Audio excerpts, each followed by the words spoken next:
तर आता बातमी आहे सोलापूरमधून। सोलापुरात 2,500 महिलांनी भगवा फेटा आणि साडी परिधान करून शिवजन्मोत्सव सोहळा साजरा केला।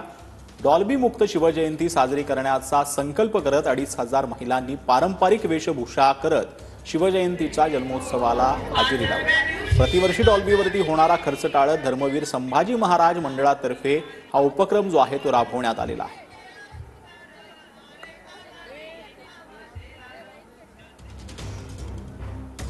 डॉल्बी मुक्त शिवजयंती करण्याचा संकल्प सोलापूर शहरामध्ये आमच्या मंडळाने प्रथमतः घेतला आणि त्याला या भागातील महिलांनी उत्स्फूर्त असा प्रतिसाद दिला।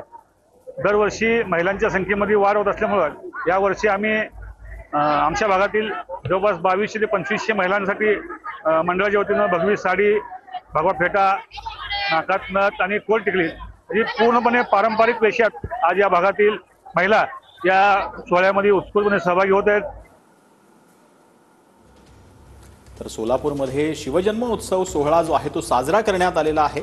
मोठ्या संख्येने जो आता सध्या हा शिवजन्मोत्सव साजरा करण्यात येतोय। ही दृश्य जी आहेत ती ताजी दृश्य आपण पाहतो आहोत। सोलापुरामध्ये शिवजन्मोत्सव सोहळा साजरा केला जातोय।